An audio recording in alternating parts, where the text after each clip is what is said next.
그다음에 이제 세 번째로 출산율을 결정하는 요인은 사실 그러니까 죄송합니다. 인구 증가율을 결정하는 요인은 얼마나 많은 사람들이 사망하는가, 그다음에 얼마나 많은 사람들이 이제 출생하는가 이 두 가지를 통해서 결정이 됩니다.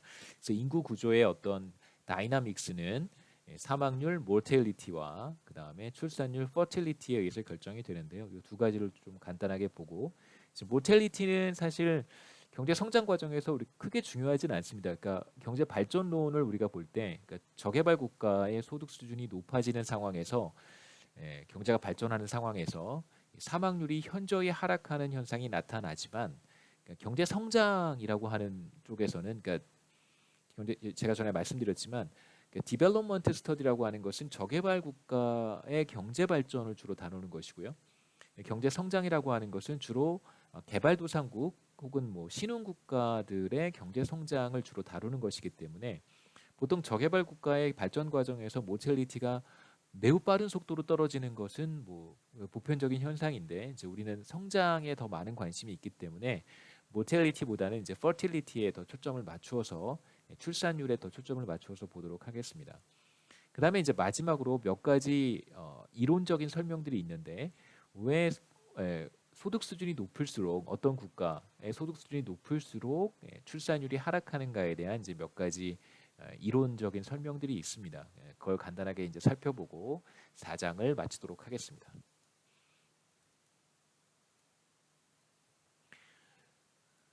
이제 첫 번째 한번 관심을 갖고, 그러니까 멜더스 모형을 우리가 보기 전에 관심을 갖고 한번 생각해 볼 주제가요.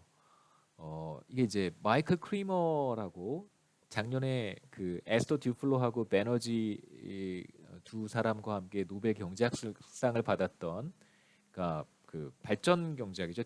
디벨롭먼트 이코노믹스에서 이제 뭐 여러 가지 익스페리먼트라든가 혹은 이제 팔러시 이노베이션 같은 것들을 인정받아서 노벨상을 받았던 이제 세 분 중에 한 분입니다. 마이클 크리머 교수고요.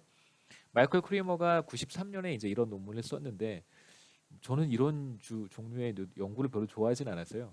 이게 뭐냐면 100만 년 전부터, 기원전 100만 년, 그러니까 1 밀리언 BC부터 1990년까지 인구 증가율을 이제 모아서 데이터로 보여주고 이제 간단한 이론을 만들어서 이제 이것을 설명을 한 논문인데요. 저는 개인적으로 이런 연구를 별로 좋아하진 않습니다. 너무 그 무슨 뭐 여러분 잘 모르시겠지만 반지의 제왕 뭐 이런 그 종류의 그 판타지 소설 같아가지고요. 혹은 뭐 여러분 잘 아시는 해리포터나 이런 거 같은 느낌이 많이 들어서, 뭐 여하튼 데이터는 신뢰할 만합니다. 뭐 좋은 유명한 경제 논문집에 소개가 된 논문이기 때문에, 저널에 소개가 된 논문이기 때문에요. 그러니까 이제 뭐 경제학계에도 사이언스나 네이처 같은 굉장히 저명한 학술지들이 있습니다. 거기에 소개가 된 논문이어서 데이터 자체는 신뢰할 만한데, 그러니까 모티베이션이 좀 이렇게 와닿지 않는 거죠. 이런 것까지 해야 되나 이런 생각이 좀 들어서. 그래서 이제 서구 사회의 어떤 관심사고, 또 저나 뭐 여러분들은 또 우린 동양 사상을 또 가지고 있으니까요. 그런 뭐 철학적인 차이일 수도 있겠다는 생각이 듭니다만, 1 밀리언 BC부터 1990년까지의 인구인데 그림이 잘 안 보이시죠? 왜 그러냐면 여기서부터 여기까지는 인구 증가가 거의 없었어요.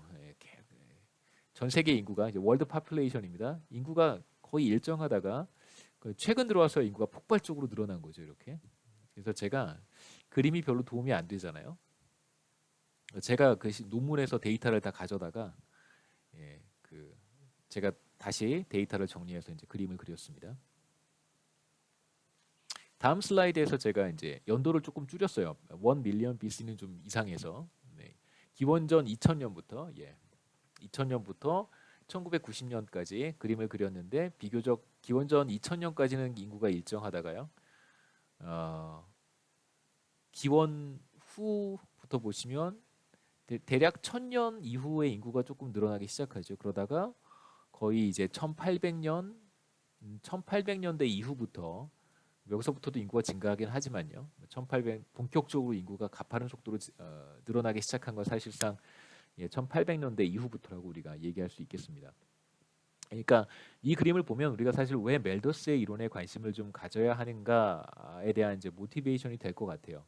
그러니까 멜더스는 이 시기에 있었던 사람이라고 우리가 봐야 되는 거죠. 이 시기에. 네. 그러니까 매우 빠른 속도로 인구가 늘어나는 것을 이제 당시 목격했던 사람이고 이제 뭐 이러한 현상을 목격했으면 이제 어떤 현상이 앞으로 벌어질 것인가를 이제 이론으로 정립하고 설명하고 이제 그런 노력들을 했던 거라고 했을 거라고 생각합니다. 저도 멜더스 책을 안 읽어봐서 잘 모르겠어요. 잘 모릅니다. 솔직히 그냥 대충 이제 뭐 다른 경제학자들이 멜더스의 이론을 이렇게 정리하고 또는 요약하고 멜더스의 이론을 뭐 나름대로 이렇게 해석하고 이런 것들을 아는 것이지 이제 멜더스의 고전을 읽어본 적은 없어서 도대체 이분이 어떤 얘기를 했는지는 저도 뭐 여러분들께 말씀드릴 건 별로 없습니다. 자, 우리가 첫 번째 보려고 하는 것은 비교적 장기간에 걸친 인구의 변화인데 인구와 GDP 사이의 관계죠. Population and Output over the Long Run입니다. 멜더스의 모형인데 멜더스의 모형은 기본적으로 가용한 자원이 일정한 상태에서 인구 증가가 어떤 영향을 미칠 것인가 그리고 늘어나지 않는 일종의 이제 가용 식량이라든가 토지라든가 혹은 자원이라든가 이런 것들이 일정한 상태에서 인구가 늘어나게 되면 결국 인구 증가가 스스로 억제되는 현상이 나타날 수도 있잖아요. 그러니까 왜냐하면 인구가 늘어나는데 식량은 일정해요. 혹은 식량이 늘어나지만 인구가 늘어나는 속도보다 인구가 증가하는 속도를 따라가지 못한다면 1인당 자원의 양이라든가 혹은 1인당 소득 수준이라든가 1인당 자신이 갖게 되는 식량의 몫이 떨어질 것이고 감소할 것이고 그렇게 되면 전반적인 삶의 수준은 하락하게 됩니다. 그럼 이제 우리가 출산율이 혹은 인구 증가율이 하락할 것이다 이렇게 예상해 볼 수 있겠죠. 그래서 멜더스 모형은 기본적으로 인구와 내추럴 리소스 사이에 자원, 토지, 식량 사이에 이제 관계에 초점을 맞추고 있습니다. 그리고 아까도 잠깐 간략하게 말씀드렸듯이 인구 규모가 population 사이즈가 변할 때 소득 수준은 어떻게 되는가 여기에 이제 관심이 있고요. 멜더스 모형의 가장 큰 특징이면서 어떻게 보면 장점, 강점 중에 하나가 뭐냐면 이제 소득 수준과 인구 규모가 그다음에 인구 증가율은 결국 0%가 되는데요. 소득 수준과 인구 사이의 관계가 이제 모형 안에서 어떤 값을 가질 것인지 이제 모형 안에서 결정이 됩니다. 이게 무슨 뜻이냐면 우리가 이어서 솔로우 성장 모형을 볼 텐데 솔로우 성장 모형에서는 인구 증가율이 2%면 2%, 1%면 1% 이렇게 주어져야 돼요.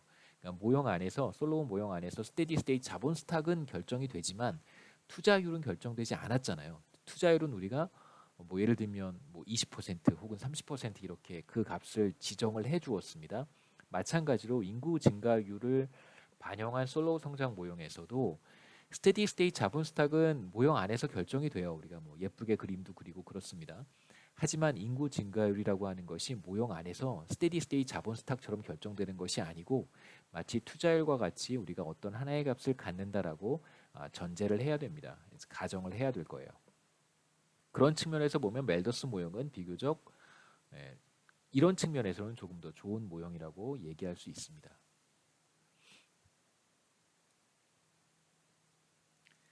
멜더스 모형이 어떤 식으로 작동하는지를 이제 간단하게 이제 스토리 라인으로 제가 한번 만들어 봤는데요. 우선 이제 멜더스 모형이 어떤 식으로 작동을 하냐면 이렇습니다. 주어진 리소스와 비교했을 때 여기 이제 뭐 리소스 혹은 랜드 그러니까 토지가 주어져 있다. 당연히 토지는 주어져 있죠. 그러니까 여기서 이제 여러분 생각하셔야 되는 것은 토지가 주어져 있다. 라는 의미보다는 이제 토지로부터 얻을 수 있는 가용 자원, 식량이겠죠. 식량이 일정하다. 혹은 식량이 증가하더라도 인구의 증가 속도를 따라가지 못할 수 있다. 이제 이런 어떤 전제를 깔고 보면 좋겠습니다. 그러니까 주어진 식량과 비교했을 때 인구가 적다면 사람들의 삶은 보다 더 풍족해질 거예요.